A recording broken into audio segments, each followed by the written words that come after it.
In the ancient town of Bodh Gaya, a place just steeped in history and spirituality, a young boy had this dream. A dream so big it seemed to challenge time itself. Today, we're going to get into his incredible story and unpack the amazing ideas that drove him. And this quote, it just hits the nail on the head, doesn't it? You've got this young dreamer, Ayush, caught right between the world of chanting monks and the mind-bending equations of Einstein. He had this gut feeling that the real secrets of the universe weren't about choosing one or the other, but figuring out how they actually fit together. Okay, so let's dive right in. To really get what made this kid tick, you have to understand the world he came from. This is Ayush, and this is where it all begins. I mean, just picture it for a second. The air is thick with the smell of jasmine and incense.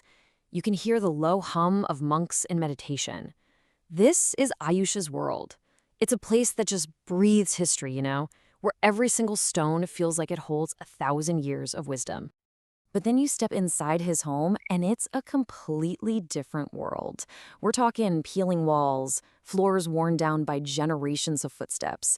It's a place that doesn't scream wealth, but it absolutely shouts resilience and tradition.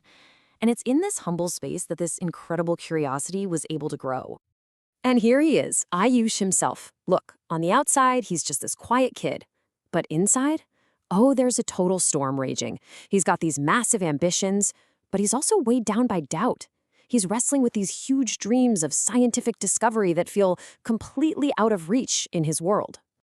So, you might be wondering, where did this kid get this kind of unique mindset? Well, it was this incredible mix of influences. From his dad, he got this drive to never stop asking questions. From his mom, he learned that true wisdom comes from compassion. And then, from his books, he got the wild inspiration of scientific heroes who dared to do the impossible. And this advice from his father, wow, it is so critical. It basically taught Ayush that his quest to understand the universe, space, time, all of it, was also a journey into himself. His whole scientific curiosity was built on this deep philosophical idea. So, with that as his foundation, Ayush starts to grapple with some of the biggest, craziest ideas in all of science. He wasn't just daydreaming, he was actually studying the universe's most profound riddles. He's reading about these super complex concepts, but his father had this amazing way of making them feel real.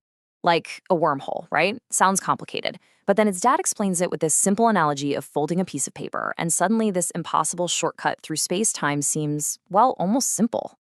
Now, this is what's so cool. Look at how Ayush combined these completely different ways of thinking. He took Einstein's idea that time can bend, mixed it with Gödel's wild math about time loops, and then layered on top this ancient Indian philosophy that sees time not as a straight line, but as this huge, repeating cycle.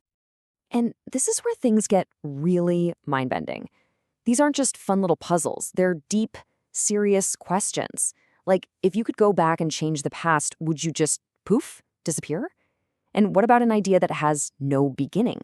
Where does something like that even come from? These are the intellectual knots he was trying to untangle. But, having a dream this massive, well, it doesn't come easy. Not at all. Ayush's journey was packed with obstacles that honestly would have made most people just give up. And the pushback he got, it wasn't some abstract challenge. No, it was personal. The very thing that drove him became a punchline for his classmates. You can just imagine how much those words must have stung, making him feel totally alone in his quest. So what kind of high-tech gear did he have to make his dreams a reality? Yeah, take a look. A big fat zero, not a single advanced lab. His ambitions were literally cosmic, but his resources were zero. All he had was his brain and whatever junk he could get his hands on.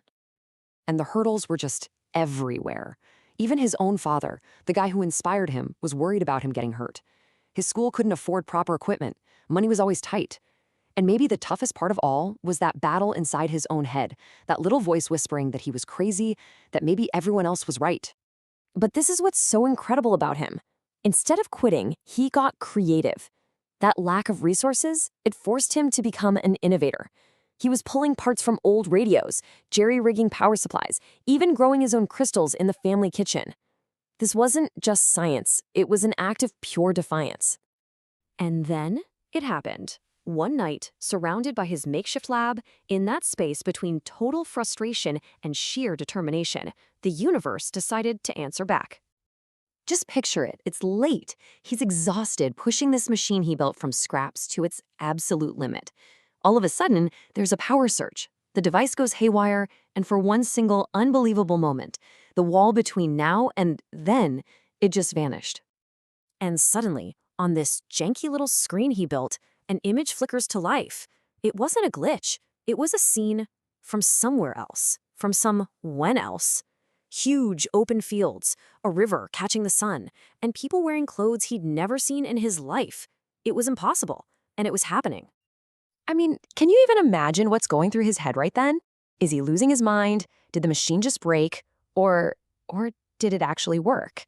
After all the ridicule, all the struggle, here it was, a flicker of proof that his insane, impossible dream might actually be real. But seeing that, well, that wasn't the finish line. Not even close. It was the start of a whole new journey, one that came with a whole new set of questions and a very, very heavy sense of responsibility. So the vision disappears, right? But what's left behind is so much bigger. He didn't have a fully functioning time machine. Not yet. What he had was something way more important. He had proof. And with that proof came this sudden, crushing understanding that this knowledge, it came with a huge moral responsibility. And that really brings us to the biggest question of all, not just for Ayush, but for all of us. When we reach for something new, is the real goal to control the world around us, or is it maybe about learning to control and master ourselves? At the end of the day, Ayush's story isn't really about building a machine. It's a story about the unstoppable power of a dream, about the incredible resilience of the human spirit.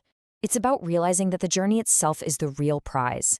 And he knew, no matter what, he would just keep going.